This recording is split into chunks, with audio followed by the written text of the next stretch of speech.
कितने जजेस हैं एक तरफ और कितने दूसरी तरफ? देखिए, जो हमने कैलकुलेट किया है उसमें ऐसा है कि एक साइड पे 8 जजेस हैं और एक साइड पे 7 जजेस हैं, और ये अब पावर की जंग है। दोनों साइड जो है सुप्रीमेसी चाह रही हैं। आइन कानून ज़ाब्ता जो है वो अब मेरा ख्याल है वो उसको कंसिडर नहीं किया जा रहा।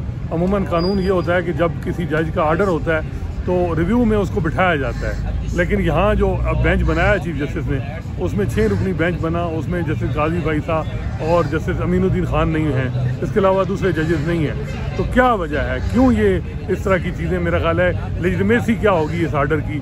इस आर्डर के बाद जो इलेक्शन के हवाले से चीफ जस्टिस का भी आर्डर है वो उसकी क्या लेजिटिमेसी होगी? लेकिन ये बड़ा अरसे से ये बात सिर्फ साकिब निसार के दौर से हम ये बात कर रहे हैं कि मुख्तलिफ बेंच यानी हाई प्रोफाइल केसेस में हम ख्याल जज जो जिनसे चीफ जस्टिस से समझते हैं माजी में भी और अभी भी कि वो उनका जो फैसला है वो उनकी डिज़ायर के मुताबिक करेंगे, उनको बेंचेस में मेजॉरिटी में बिठाया जाता है। आज तो वैसे इस केस में तो इंतहा हो गई कि ये जो लार्जर बेंच बना है इसमें तो सारे ही एक साइड के जजेस बैठे हैं। अब ये इतनी ओपन चीज़ें हैं कि ये इनमें आप ये नहीं कह सकते कि जी ये फलां किधर है। हर एक के बारे में पता है कि कौन सा जज क्या स्टैंड कर रहा है, वो किसके साथ है और किस धड़े के साथ है।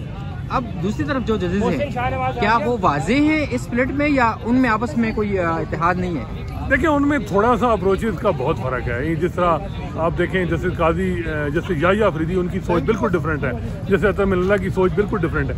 लेकिन उनमें वो जजेस हैं जो हाई कोर्ट के चीफ जस्टिस रहे हैं, वो उनको आप ऐसे नहीं चला सकते जिस तरह high court Lahore high court में जूनियर जजेस के साथ किया जाता है और चुदराहट के साथ। वो ज़रा उनको रिस्पेक्ट देनी होगी।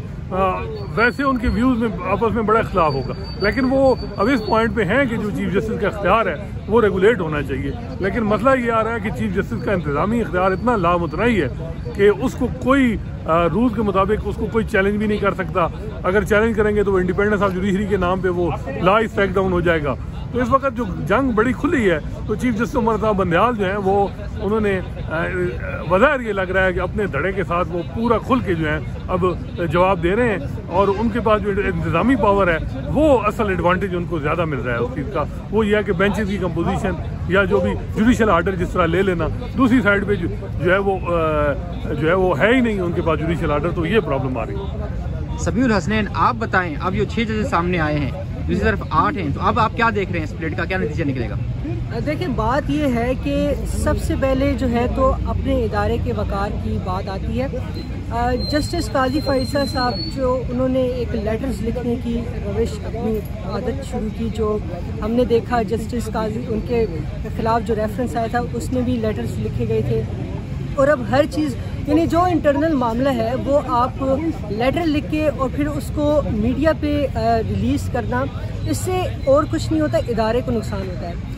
रजिस्ट्रार के हवाले से जो कल हुकूमत ने फ़ैसला किया काजी फाइसा के लेटर को सामने रखते हुए, तो हुकूमत ने एक वाज़ेह पैगाम एक तरह से दिया था चीफ जस्टिस को कि हम जो है तो आपके मुखालिफ ग्रुप के साथ है। लेकिन आज जो है तो 6 रुकनी बेंच और एक तो चीफ जस्टिस साहब खुद हैं और साथ एक जज और हैं, उन्होंने भी एक पैगाम दिया है कि मेरे साथ भी सुप्रीम कोर्ट के 8 जजेस और तहरीक इंसाफ की हिमायत है।